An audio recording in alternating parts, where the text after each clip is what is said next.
The restoration of Exham Priory had been a stupendous task. For little had remained of the deserted pile but a shell-like ruin.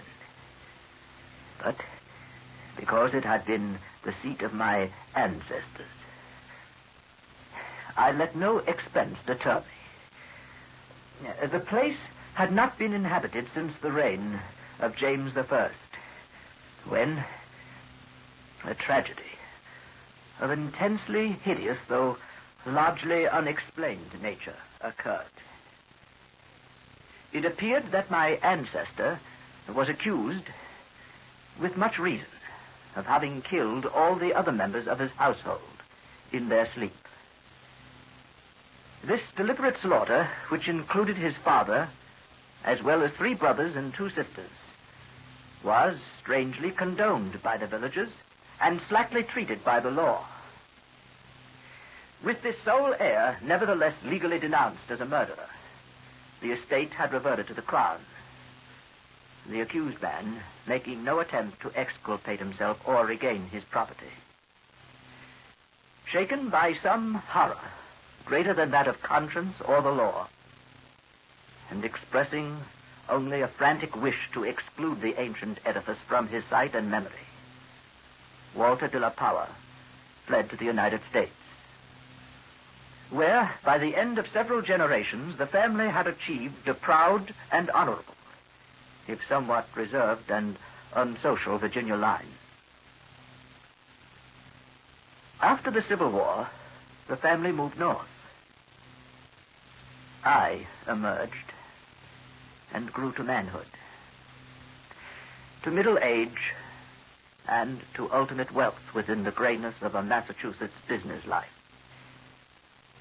My wife, Emily, died shortly after the birth of our only son, Alfred. And Alfred, in the Aviation Corps in 1917. They both had died, leaving me old, bereaved, and aimless, a retired manufacturer.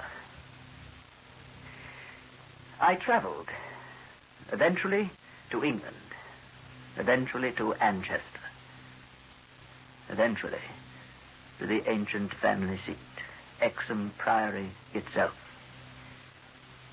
The jumble of tottering medieval ruins covered with lichen, perched perilously upon a precipice, denuded of floors and other interior features save the stone walls and the separate towers.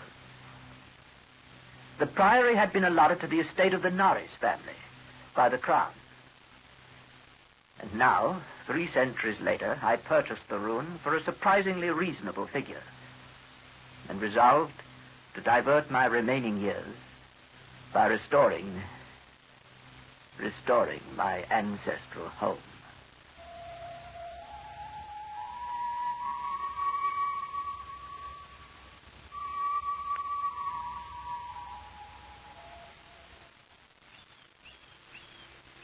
I had secured the interest, assistance, and the friendship of Captain Norris, whose knowledge of the place had been increased through the years by his having accompanied the many architects and antiquarians who loved to examine the strange relics.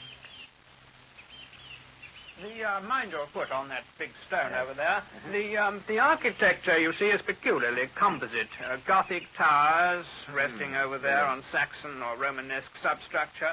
The foundation is of a still earlier order, blend of orders, I suppose, Roman or even Druidic or native Cymric, if legends speak truly.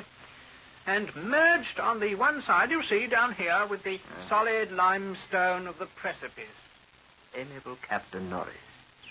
The place and its ancestry had an almost consuming fascination for him. He knew every detail of its history and its former structure, and became of inestimable help in the reconstruction. The priory itself actually stands on the site of a prehistoric temple. Yes. A druidical or anti-druidical thing which must have been contemporary of Stonehenge and dates like that. Well, it's unfortunate that our neighbors aren't all antiquarians such as you, Captain Norris. I had not been in Anchester a day before I knew I came from an accursed house. Oh, yes, the country folk around here have their own sense of tradition, I'm afraid. They hated the priory hundreds of years ago when your ancestors lived here. And they hate it now, with the moss and mold of abandonment on it. We'll have to go outside of the immediate vicinity for our workers. You see, it isn't so much hatred as the almost unbelievable fear they have of the place. And the scope appears to include both the priory and, I'm afraid, its ancient family. Yes, I don't seem to be able to convince the villagers how little I know of my heritage. Oh, but to them a lineage is beyond a message of knowing. It's in the bone and blood itself. Yes. I'm not sure I disagree. But what do we see? After 3 centuries, a power has returned to his ancient site to reconstruct the very house. And for the villagers, you've come to restore a symbol abhorrent to them. Oh. Rational or not, they view Exham Priory as nothing less than a haunt of fiends and werewolves. Captain Norris. Superstitions, ghosts, and Oh, no, not quite that. No. You share their worries, nevertheless. Well, so would you, Power. It's not a matter of the present, and it's not all superstition. This is an ancient place, Power. That indescribable rites had been celebrated here, no one doubts. Rites of the Cybele worship the Romans had introduced. Inscriptions, still visible in the subcellar of the priory, bear the unmistakable letters and signs of Magna Mater, whose dark worship was once vainly forbidden to Roman citizens. About 1000 A.D., the place is mentioned as being a substantial stone priory housing a strange and powerful monastic order and surrounded by extensive gardens. You will see them right over there. Oh, yes. Yes. Now, mind that stone there. The people didn't need any walls to keep them out. They were too frightened of the place altogether. It was never destroyed by the Danes, oddly enough. After the Norman conquest, it must have declined tremendously. There was no impediment when Henry III granted the site to your ancestor, Gilbert de la Poer, he was called then, first Baron Exham in, I think, 1261. Yes, well, then it's the location, the house, not the family that inherits the bad name. Well, they became aligned, you see, and not, so far as we know, unwillingly. True, before their occupation, the family bore no evil report, but something strange must soon have occurred. In one chronicle, there's a reference to a de la Poer as cursed of God. It's a strange phrase. Village legendary had nothing but evil and frantic fear to tell of the castle. The fireside tales were of the most grisly description. Mind your head down. Yeah. All the ghastlier because of their frightened reticence and cloudy evasiveness. I'm afraid they represented your ancestors as a race of hereditary demons. Well, what precisely happened, Norris? What went on? Well, there are the vaguer tales. Hackneyed spectral lore, perhaps. Wails and the usual howlings heard around the place. Graveyard stench after the spring rains. The servant girl who'd gone mad at what she saw in the full light of day in the priory. The accounts of vanished peasants are less to be dismissed, though not especially significant in view of medieval custom. Prying curiosity meant death, and more than one severed head had been publicly shown on the bastions around Exham Priory. Yes. Well, it's difficult. A few of the tales were exceedingly picturesque. For instance, the belief that a legend of bat-winged devils kept witches' Sabbath each night at the priory, a legend whose sustenance must explain the disproportionate abundance of coarse vegetables harvested in the gardens. But most vivid of all, there was the dramatic epic of the rats. The rats? Yes, the scampering army of obscene vermin which had burst forth from the castle a couple of months after the tragedy that doomed the place to desertion 3 centuries ago now. A lean, filthy, ravenous army which had swept all before it and devoured fowl, cats, dogs, hogs, sheep, and, even 2 villagers before its fury was spent. Yes, around that unforgettable rodent army a cycle of myths revolves. Scattered among the village homes and brought curses and horrors in its train. Yes, and that was just 3 months after Walter de la Poer had murdered his family and fled to Virginia. Yes, I should say about that. One thing puzzles me about that murder. Walter de la Poer must have known for years the sinister tales about his family, so that this material could have given him no fresh impulse. I can scarcely conjecture what discovery could have prompted an act so terrible. What had he witnessed? Or stumbled upon? Take this path downhill. Yes. The general whispered sentiment seems to have been that he purged the land of immemorial curse.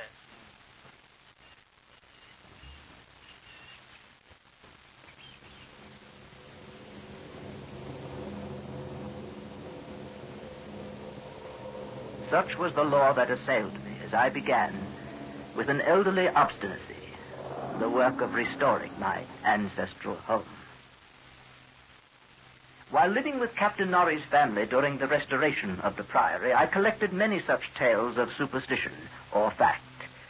But it must not be imagined that they formed my principal psychological environment. I was constantly praised and encouraged by Captain Norries and the antiquarians who surrounded and aided me. When the task was done, over 2 years after its commencement, I viewed the great rooms with pride. Wainscoted walls, vaulted ceilings, mullioned windows, broad staircase. All there, all as it had been, every attribute of the Middle Ages was cunningly reproduced. The new parts blended perfectly with the original stone walls and foundations. The seat of my fathers was complete, and I looked forward to redeeming at last the local fame of the line, which ended with me. The interior of the old house was, in truth, wholly new, and free from old vermin and old ghosts. The first incident occurred 6 days after I moved into the priory. That night, dispensing as usual with a valet, I retired to the West Tower chamber, which I had chosen as my own. The room was circular, very high, and without wainscoting, the stones being hung with tapestry. I did not draw the curtains, but gazed out at the narrow north window, which I faced from the canopied four-poster. At some time, I must have fallen quietly asleep, but I recall a distinct sense of leaving strange dreams.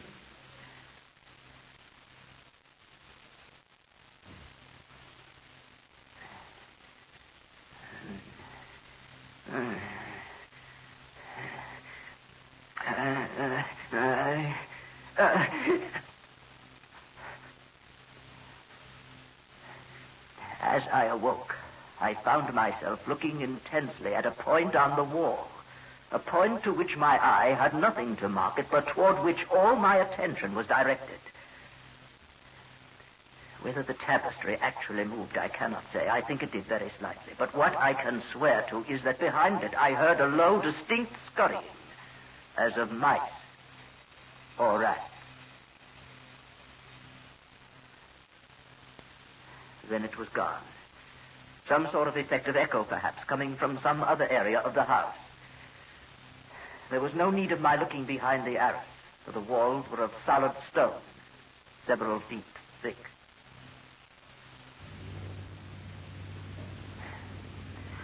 It was a while before I could drift back to sleep, and I seemed directly to re-enter my earlier dream, except that this time the vision was clearly, horribly before me.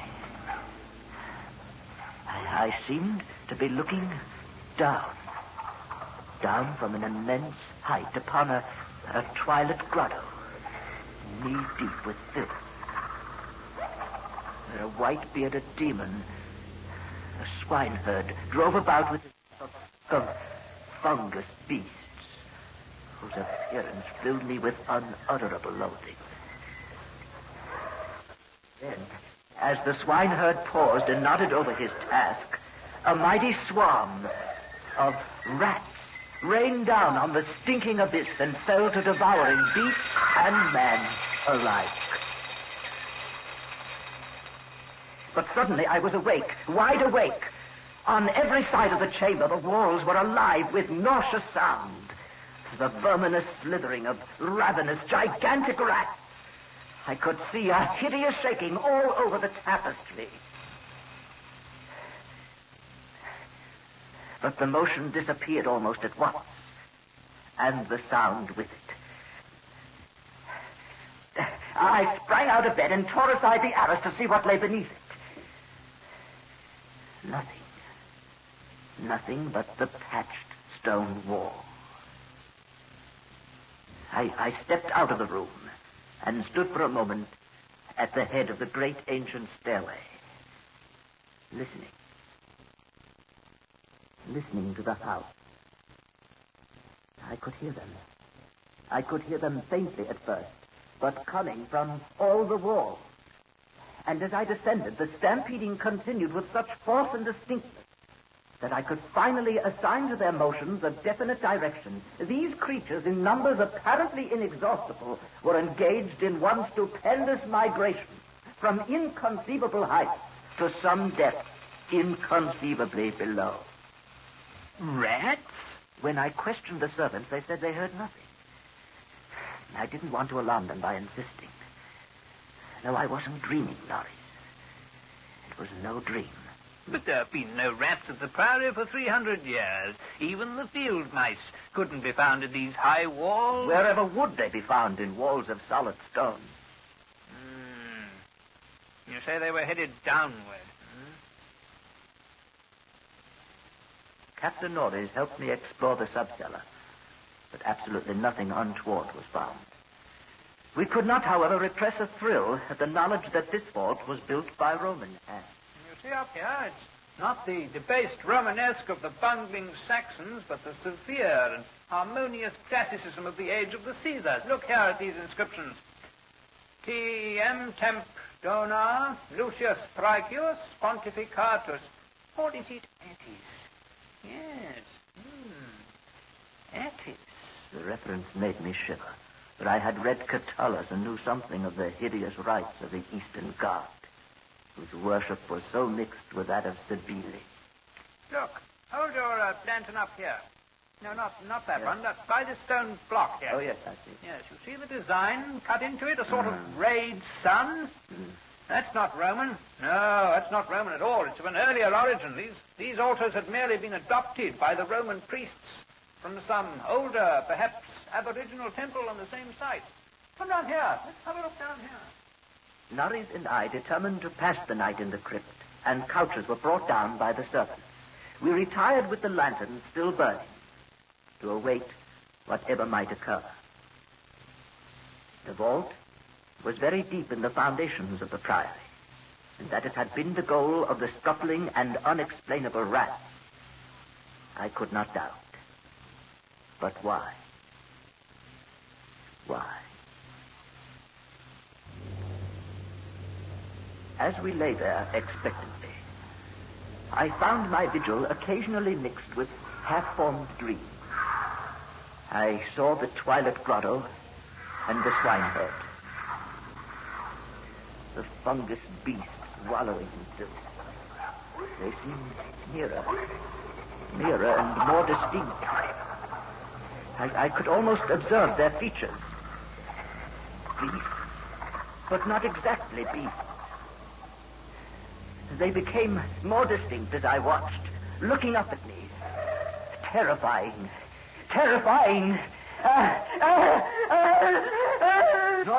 Norris, wake up, Norris. Wake up. What is it, fellas? What's wrong? Did you hear them? Did you hear them, Norris? What? The rats. Rats? I heard nothing at all. Still downward. They were going still farther down. No. There are cellars below us, Norris. Cellars? Norris, was it hallucination? Was it madness? Why have they stopped? Why is it silent now?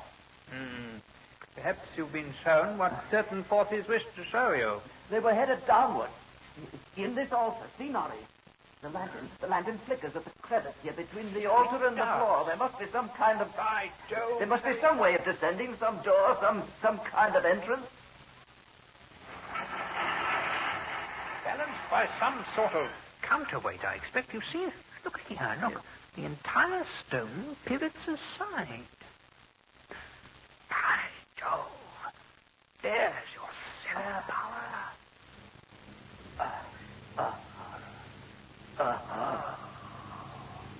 Stone steps descended into an abysmal dark, but sprawled across them as far as we could see. Skeletons.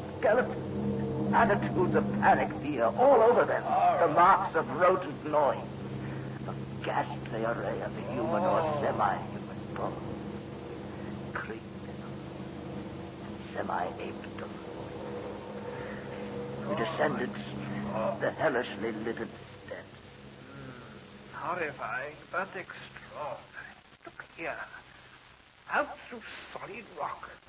Notice the strokes here. Look, according to the direction of all this passage must have been chiseled from beneath upward. No? Look at that.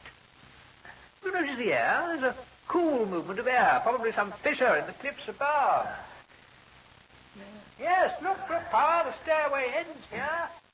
There's light filtering down from somewhere up here. I can't quite see it, but... Hey, it must be morning outside. You know, almost enough light to see. It's a sort of grotto.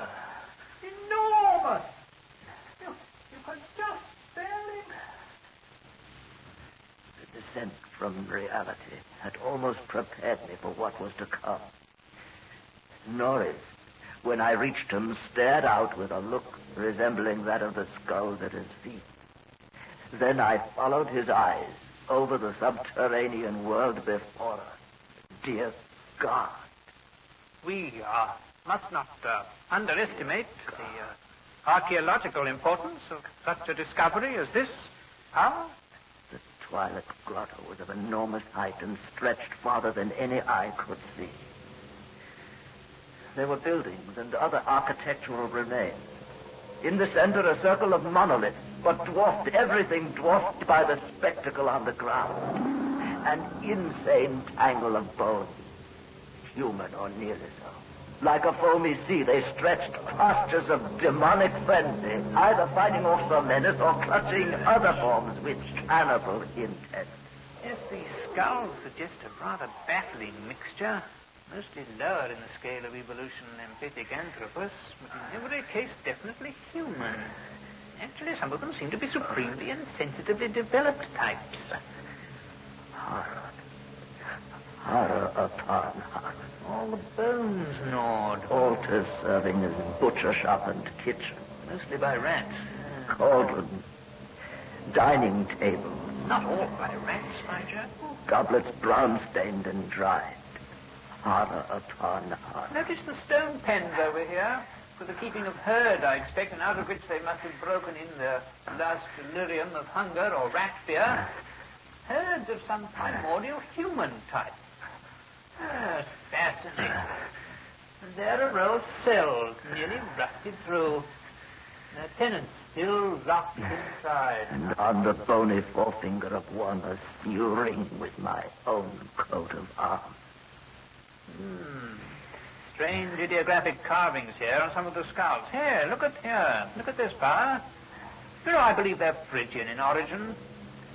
Cases of formally arranged bones with parallel inscriptions in Greek and Latin. Still downward, I could hear them. Where else could they draw me? Across the grotto, carrion pits of sawed bones, picked bones, open skulls, nightmare chasms, unhallowed centuries grinning their unnameable fancies.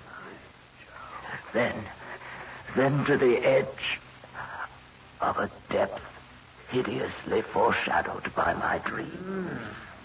An apparently boundless depth. Power, there's no end to it. A great mouth, lined with human debris. Spewing, swallowing, yawning out from the primordial... Power, stay out of it, man! The rats, questing new horrors, determined to lead me on. I ran, following them.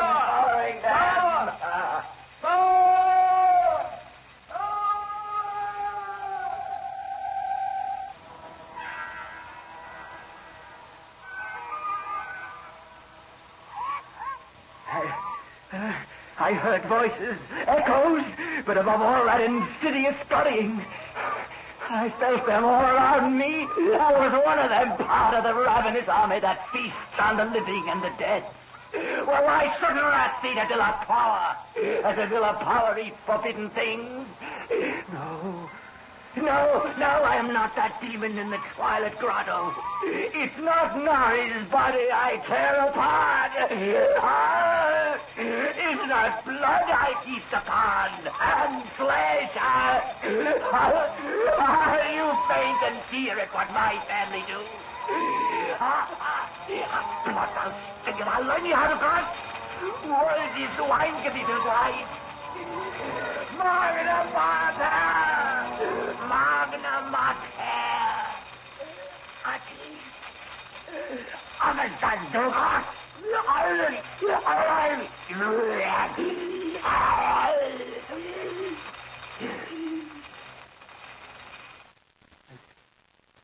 That is what they said. I said when they found me in the blackness, over the half-eaten body of Captain Norris.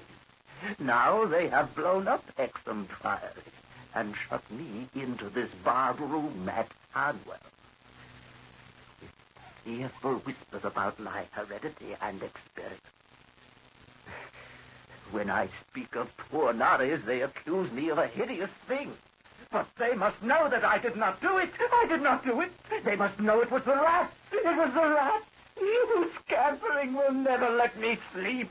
The demon rat that raced behind the padding of this room and beckoned me down to greater horrors than I have ever known.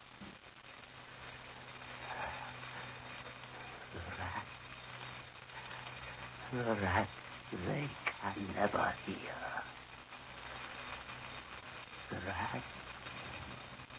The rat in the wall.